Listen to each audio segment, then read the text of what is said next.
Muy bien, entonces vamos a dar curso al inicio de lo que es la reumatología. ¿Qué vamos a indicar al respecto de la materia de reumatología? Que es una subespecialidad de la medicina interna cuya finalidad es la de poder estudiar las patologías que afectan a las articulaciones y a todos los tejidos que estén circundantes. Estamos hablando de los tendones, músculos, nervios, bursas, entesis, e inclusive la reumatología se aboca a lo que son las enfermedades, algunas enfermedades óseas. No es exclusivo de la traumatología el estar con las patologías de orden óseo. Podemos tener también otras enfermedades, como por ejemplo uno de los temas que vamos a ver es la osteoporosis, que está relacionado a lo que es la parte ósea. La entesis, vamos a dar algunos conceptos de las principales características, principales situaciones que debemos tomar en cuenta al inicio del estudio de nuestra materia de reumatología. ¿Qué vamos a llamar entesis? ¿Qué concepto le vamos a dar? Zona de inserción en el hueso de una estructura. Ya puede ser un músculo, puede ser un tendón o puede ser un ligamento. Entonces, la patología, el lugar del hueso donde se inserta el tendón, ligamento o músculo, llamaremos entesis. Eso lo hemos aprendido desde que estábamos en anatomía. Este lugar da pie a que puedan presentarse algunas patologías que se estudian en la reumatología, como son la espondilitis anquilosante o las artropatías reactivas. Cuando se tiene patologías, enfermedades que afectan a la entesis, la sintomatología va a estar caracterizada por dolor, sobre todo dolor en la zona de inserción del hueso, en la zona de la entesis. Este dolor que sobre todo se presenta a los movimientos articulares, movimientos de flexión, de extensión, de lateralización, de la articulación correspondiente o de la zona del hueso en la cual está inserto el ligamento o el tendón correspondiente adyacente a una articulación. Básicamente la mayor parte de las enfermedades reumatológicas tienen como sintomatología principal al dolor. Las patologías reumatológicas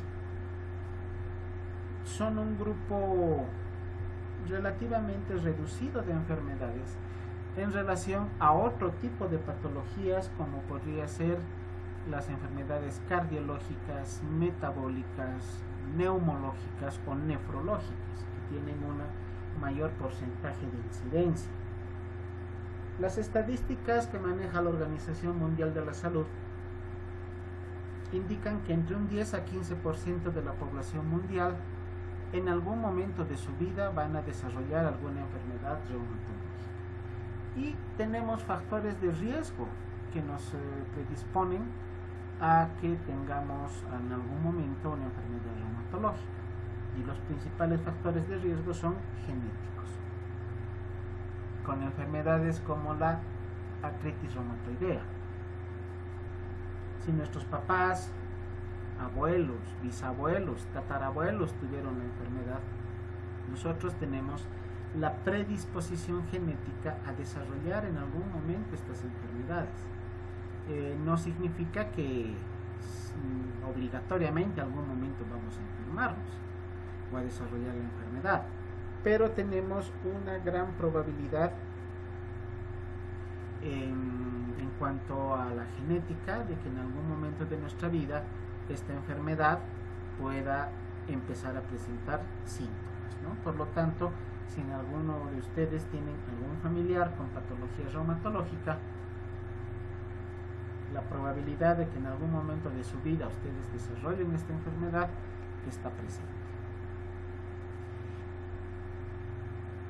La clave para poder llegar a un correcto diagnóstico, no solo en la reumatología, sino en cualquier rama de la medicina, en cualquier especialidad, es una adecuada historia clínica. ¿Qué sucedería si hacemos una mala historia clínica? Llegamos a un mal diagnóstico, y un mal diagnóstico significa un mal tratamiento, un tratamiento incorrecto. Por lo tanto, ¿cuál es la función final del médico? Tratar enfermedades. ¿Cómo vamos a hacer tratamiento de las enfermedades? Llegando a un buen diagnóstico.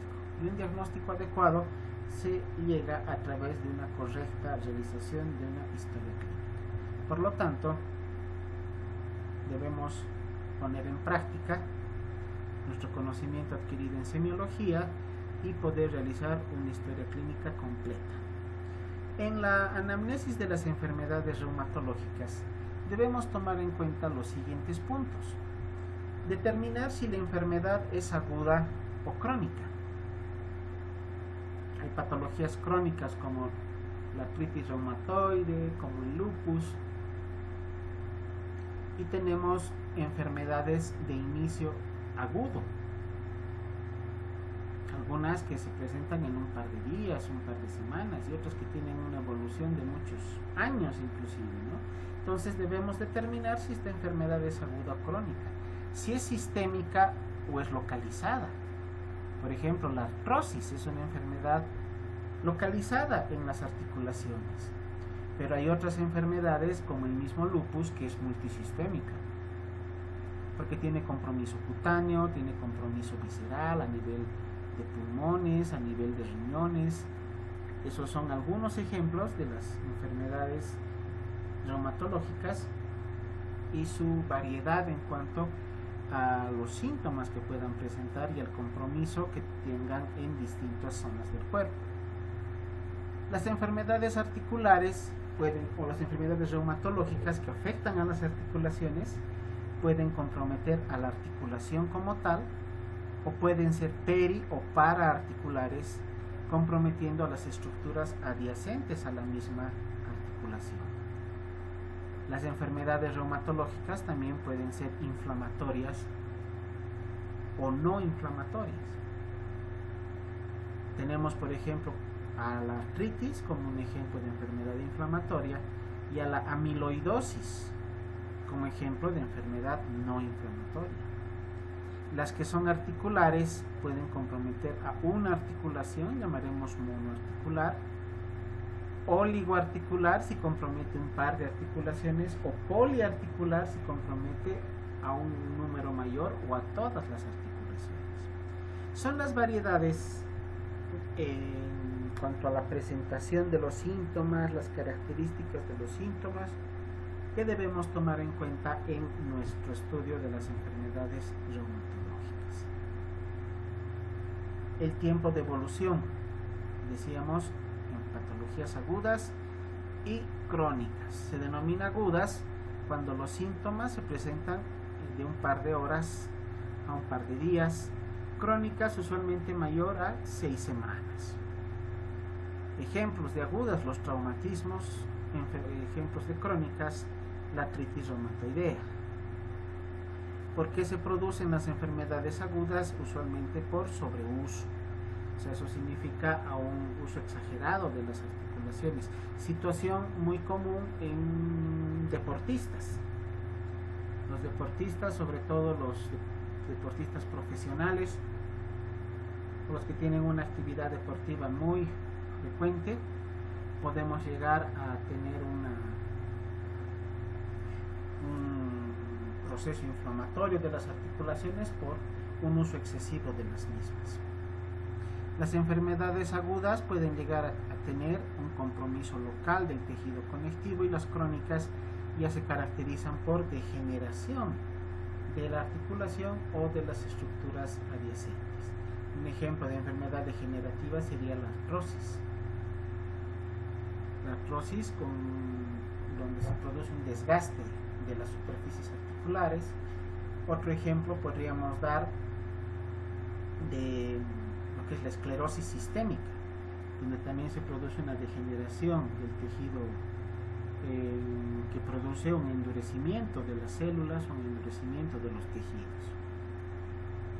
Las enfermedades agudas pueden llegar a producir infecciones y las complicaciones de un proceso agudo pueden llegar inclusive a procesos crónicos, como es el caso de la gota, la famosa gota o artritis gotosa, donde empieza agudamente con un dolor muy intenso que puede ser controlado también de manera rápida, pero de no hacerse el tratamiento correspondiente, oportuno y adecuadamente, la enfermedad de la gota puede convertirse en crónica y el paciente estar condenado, llamémosle así, a estar con su enfermedad durante toda su vida.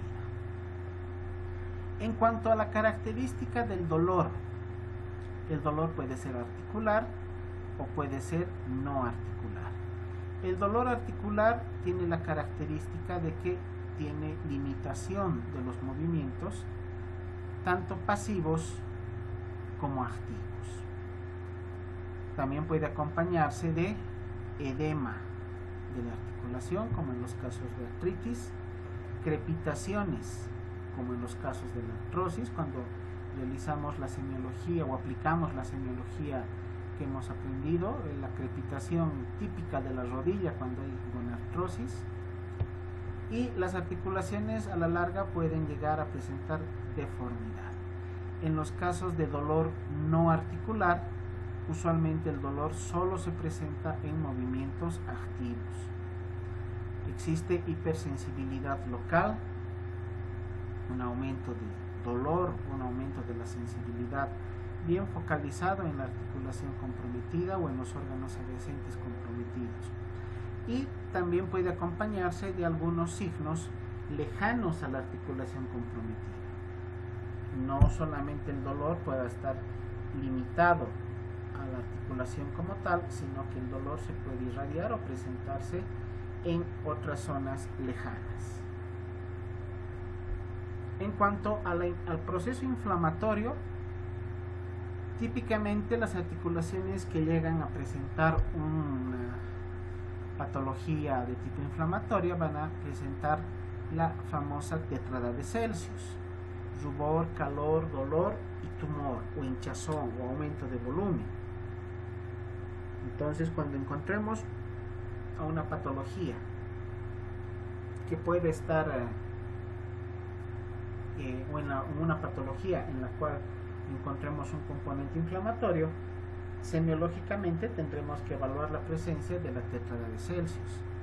Algunas patologías se acompañan de síntomas generales, síntomas que son comunes a varios tipos de enfermedades, como son las alzas térmicas, adinamia, astemia, pérdida de peso. Si evaluamos a través de estudios laboratoriales, tendremos datos de procesos inflamatorios que usualmente se repercuten en un laboratorio, en un hemograma, con presencia de leucocitosis. La leucocitosis no solamente nos indica presencia de infección. Típicamente hemos aprendido que los leucocitos aumentan en un cuadro inflamatorio, pero no olvidemos que los leucocitos también pueden elevarse en casos de patologías inflamatorias. Por lo tanto, la leucocitosis más la neutrofilia e inclusive la presencia de callados puede estar presente en patologías de origen inflamatorio. Y la mayor parte de las patologías que comprometen articulaciones se van a acompañar de rigidez articular. Rigidez típica de la artritis reumatoide, donde se tiene dificultad para el movimiento articular después de un tiempo prolongado de reposo, y conforme la persona va moviendo la articulación, el movimiento se recupera. Esto vamos a ir viendo con mayor detalle cuando veamos ya cada una de las patologías, pero tengamos en cuenta que, por ejemplo, en la artritis reumatoide, un periodo prolongado de reposo sería en la noche mientras uno duerme, y mientras está durmiendo se produce la rigidez articular, y cuando uno despierta le es difícil mover las articulaciones. Compromete bastante el hecho de mover alguna articulación, pero conforme van pasando las horas en el transcurso de la mañana, el movimiento se recupera y el dolor puede seguir. Acá tenemos las características fisiopatogénicas que debemos tomar en cuenta en las patologías que vamos a estudiar: la sinovitis,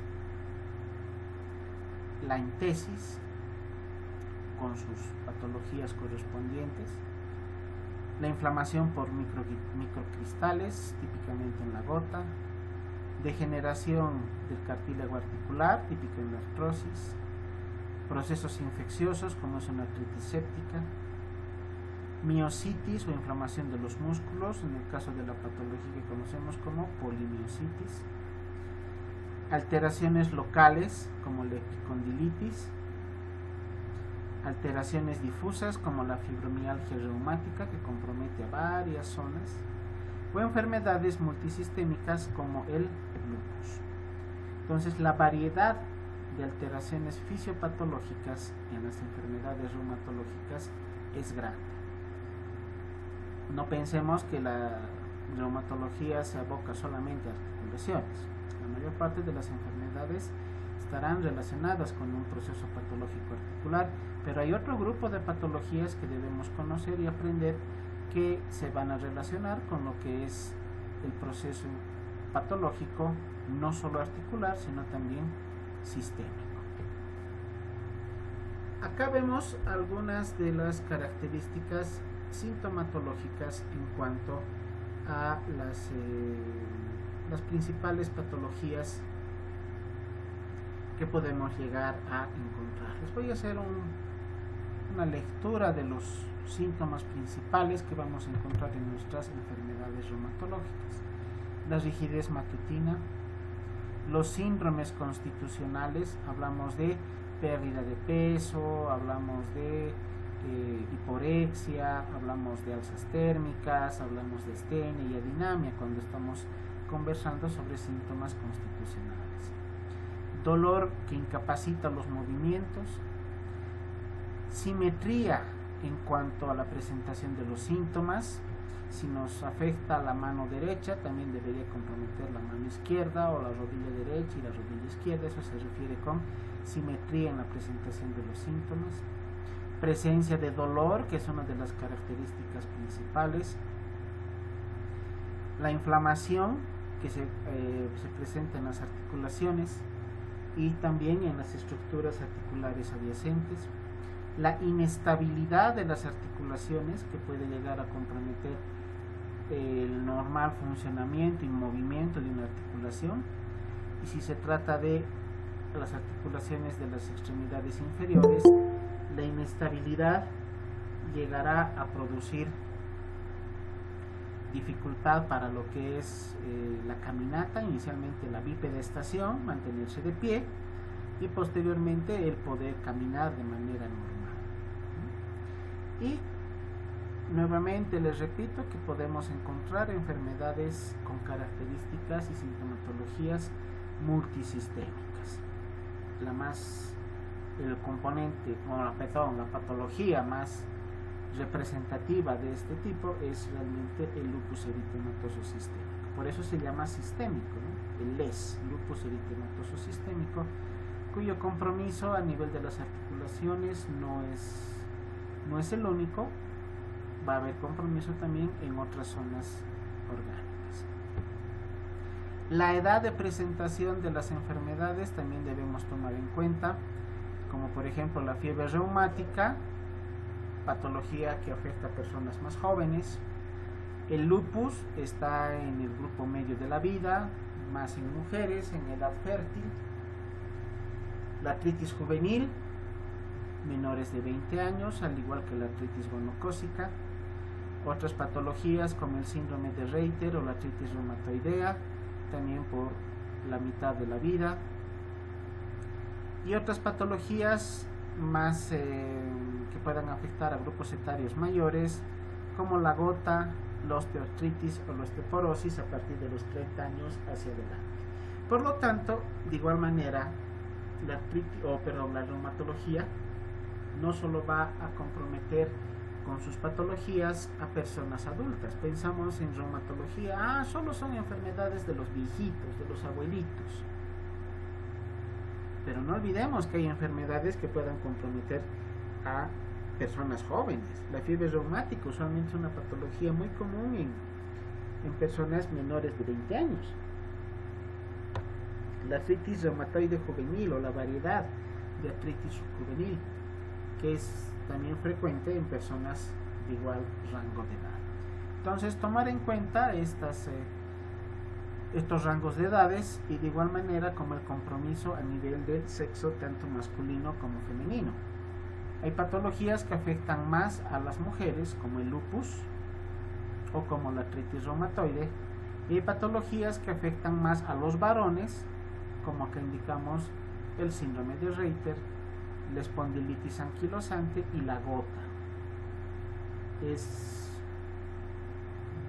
una situación que he podido observarla en mi práctica médica. Paciente con lupus, pónganle, solo por darles un número, de 100 pacientes que habré atendido con lupus, uno era varón. Realmente hasta el momento un solo paciente varón con lupus atendido en tantos años del médico que tengo.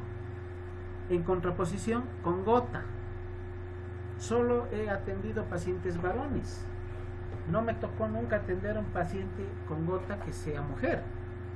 Entonces las enfermedades reumatológicas también tienen esta predisposición, no solamente por el grupo etario, sino también por el sexo de los pacientes. Y como les decía en principio, estas características están determinadas por el desarrollo de las características genéticas. Esta situación genética nos va a predisponer a que cierto grupo comprometa más a varones que a mujeres. Si se acuerdan o hacen la comparación con otras materias que ya hubieran llevado, por ejemplo, diabetes, no tiene un sexo de predilección, afecta tanto a varones como a mujeres. La hipertensión arterial de igual manera. Hablando ahora del COVID, afecta tanto a mujeres como a varones. La insuficiencia renal crónica también afecta de igual manera a varones y mujeres. La reumatología es la especialidad, la materia en la cual vamos a ver que esta situación de la predisposición de ciertos grupos etarios y sobre todo en base al sexo del paciente tiene mayor predilección por una o por otra patología. Bien, este tema que les estoy dando el día de hoy es simplemente un pantallazo, una introducción